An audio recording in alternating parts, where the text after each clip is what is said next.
Have you ever seen a grown man's entire belief system shattered by a single question from an 8-year-old child?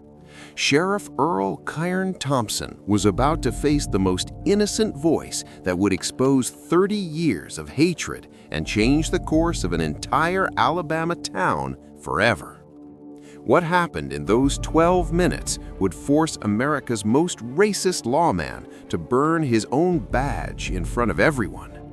If you love discovering the untold stories behind America's most incredible moments of human transformation, please like this video and subscribe to our channel. Hit that notification bell because we uncover the hidden truths that shaped the communities we know today. August 14th, 1976, Millerville, Alabama, 3:30 p.m. Central Time. The mercury hit 97 degrees in the shade, and the thick humidity made the air feel like molasses. Sheriff Earl Thompson was making his afternoon rounds through Riverside Park, the town's main recreation area that had been strictly whites only for as long as anyone could remember. Earl Thompson wasn't just any sheriff. At 52 years old, he was a third-generation lawman who had inherited more than just a badge from his father and grandfather. He had inherited a mission: keep Millerville clean, safe, and orderly. To Earl, that meant keeping the races separate, keeping the troublemakers out, and keeping the old ways alive. For 30 years, Sheriff Thompson had been the iron fist of Millerville's unwritten laws. He didn't need signs anymore to enforce segregation. His presence was enough. When black families tried to use the park, the swimming pool, or even the public restrooms, one look at Earl's cold stare and the hand resting on his holstered weapon was all the message they needed. But that August afternoon, something was different. As Earl walked through the park, checking that everything was as it should be, he spotted something that made his blood run cold. Near the far end of the park, by the old oak trees, a black family had spread out a blanket and was having what looked like a picnic. Earl's jaw clenched. This was a direct challenge to everything he stood for, everything his father had taught him, everything Millerville represented. He adjusted his badge, checked his weapon, and started walking toward what he was sure would be another routine removal. The family consisted of a mother, father, and what appeared to be a little girl, maybe 7 or 8 years old. They had sandwiches, a thermos, and the little girl was playing with a worn teddy bear. As Earl approached, his boots crunching on the dry grass, the parents immediately tensed up. "Afternoon," Earl said, his voice carrying all the authority and menace he'd perfected over 3 decades. "I think you folks might be lost." The father, a thin man in work clothes, stood up slowly. "No, sir, Sheriff. We're not lost. We're just trying to have a family picnic." "Well, that's the problem right there," Earl replied, his hand moving instinctively toward his weapon. "This here's a family park for families from this town, and last I checked, you people have your own places to gather." The mother pulled the little girl closer, but the child seemed more curious than frightened. She was staring up at Earl with the kind of wide-eyed wonder that only children possess. "Sir," the father said carefully, "we pay taxes in this town same as anyone else. We have a right to use the public facilities." Earl's face darkened. "Rights," he laughed bitterly. "Let me tell you about rights. I have the right to keep this community safe. I have the right to maintain order. And right now, your presence here is disturbing the peace." "How are we disturbing anything?" the mother asked quietly. "We're just eating sandwiches." "You're disturbing the natural order," he shot back. "You're setting a bad example. You're causing trouble just by being where you don't belong." That's when the little girl, who had been listening to this entire exchange with the intense concentration that children bring to adult conversations they don't quite understand, tugged on her father's shirt. "Daddy," she said in that clear, innocent voice that cuts through everything else, "why is the sheriff man so angry?" "It's complicated, baby," her father said, never taking his eyes off Earl. But the little girl wasn't satisfied with that answer. She looked up at Earl directly, tilting her head the way children do when they're genuinely curious about something. "Sheriff, sir," she said politely, "did you used to have picnics like me?" The question hit Earl like a physical blow. He opened his mouth to give his standard intimidating response, but something about the child's genuine curiosity stopped him cold. "What?" he managed to say. "Did you used to have picnics with your mommy and daddy? Did you play in parks and eat sandwiches outside?" Earl stared at this little girl. Nobody had asked him about his childhood in decades. Nobody had spoken to him with such innocent directness. For just a moment, he wasn't Sheriff Iron Thompson, the enforcer of racial order. He was just a man being asked a simple question by a child. Yes, he said slowly. "Yes, I did." "Did you like it?" she continued, her eyes bright with interest. "Did you have a teddy bear too?" Earl's throat felt tight. He remembered Sunday afternoons with his own family, spreading blankets under trees, his mother making ham sandwiches and sweet tea. He remembered being 8 years old himself, chasing fireflies in the summer twilight, feeling safe and happy and loved. "Yes," he whispered, "I liked it very much." The little girl smiled, the kind of pure, radiant smile that only children can produce. "Then why can't we like it too, Sheriff, sir?"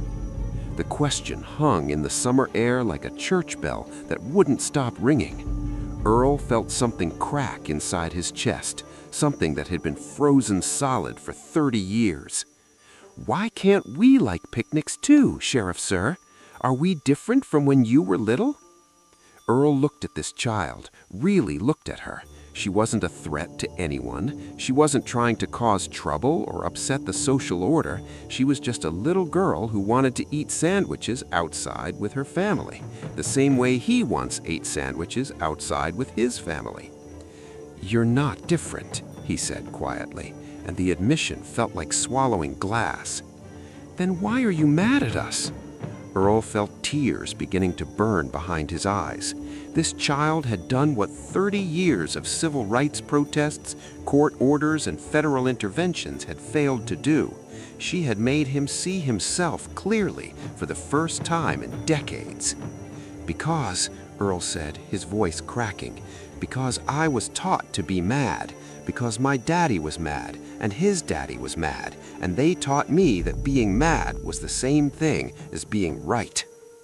The little girl considered this with the seriousness that children bring to important questions. "But being mad feels bad, doesn't it? Don't you want to feel good instead?" That's when Sheriff Earl Iron Thompson, the most feared law enforcement officer in 3 counties, began to cry. Not just tears, but deep, wrenching sobs that seemed to come from somewhere he had locked away decades ago. The little girl looked concerned. "Are you sad, Sheriff, sir? Did I make you sad?" "No, baby," Earl managed to say through his tears. "You didn't make me sad. You made me remember what it feels like to be human." He reached up to his chest and slowly unpinned the star-shaped badge that had been his identity for 30 years. He looked at it, this piece of metal that had given him the authority to hurt people, to separate families, to enforce cruelty in the name of order. "What are you doing?" the father asked, confusion and concern in his voice. "Something I should have done a long time ago," Earl replied. He pulled a lighter from his pocket, the same lighter he'd used to burn crosses in his younger days, and held the flame to his badge. The metal grew hot and began to discolor. He dropped it onto the ground and watched as the symbol of his authority melted and warped in the Alabama heat. "Why did you burn your star?" the little girl asked, fascinated. "Because," Earl said, kneeling down so he was at her eye level, "because stars are supposed to give light, not darkness, and I've been giving darkness for too long." He looked up at the child's parents, these people he had terrorized just minutes ago. "I am so sorry," he said. I am so deeply, truly sorry for the pain I've caused you and families like yours. I don't know how to undo 30 years of being wrong, but I want to try." The father stared at this broken man kneeling in the grass. "What happens now?" "Now," Earl said, standing up slowly, "now you finish your picnic in peace, and tomorrow I start figuring out how to be the kind of man who deserves to wear a badge again." He turned to walk away, but the little girl called out to him, "Sheriff, sir, what's your name?" Earl turned back. "My name is Earl Thompson. What's yours?" "I'm Ruby Mae Johnson," she said proudly. "Would you like to share our sandwiches? Mama made extra." Earl Thompson looked at this family, these people he had spent decades seeing as enemies, and saw what they really were: human beings trying to enjoy a simple moment of happiness together. "I would be honored," he said. And so, on a blazing August afternoon in 1976, a former sheriff sat on a blanket in Riverside Park and shared peanut butter and jelly sandwiches with the Johnson family. For the first time in 30 years, Earl Thompson felt what it was like to see people as people instead of problems to be solved. The aftermath was immediate and dramatic. By evening, word had spread throughout Millerville that Earl Thompson had burned his badge and was eating with the coloreds in the park. Some called it a nervous breakdown, others called it the end of an era. Earl submitted his resignation the next morning, but instead of leaving town in shame, he did something unprecedented. He spent the next 2 years going door to door to every black family in Millerville and the surrounding county, apologizing personally for the years of intimidation and harassment. More importantly, he testified before the county commission about the illegal practices he had enforced, helping to overturn decades of discriminatory local ordinances. His testimony was instrumental in officially integrating all public facilities in the county. Ruby Mae Johnson and her family became regular visitors to Earl's small house on the edge of town. He taught Ruby Mae to fish in the creek behind his property, and she taught him that friendship doesn't see color, it only sees hearts. When Earl Thompson died in 1995, Ruby Mae Johnson, by then Dr. Ruby Mae Johnson, a pediatrician, delivered the eulogy at his funeral. She told the packed church about the day a little girl's question changed a man's heart and opened a community's eyes. "Earl Thompson taught me," she said, "that it's never too late for someone to choose love over fear. That courage isn't about being strong enough to hurt people. It's about being strong enough to admit when you've been wrong. And that sometimes the most powerful question you can ask is the simplest one. Why can't we all just be happy together?" Today, Riverside Park in Millerville, Alabama, features a small plaque near the old oak trees. It reads, "In memory of Earl Thompson, who learned that a child's innocence can melt even the hardest heart, and in honor of Ruby Mae Johnson, who reminded us all that the best questions come from the purest intentions." Remember, transformation doesn't always come from grand gestures or dramatic confrontations. Sometimes it comes from the simple honesty of a child who sees the world as it should be, not as it is.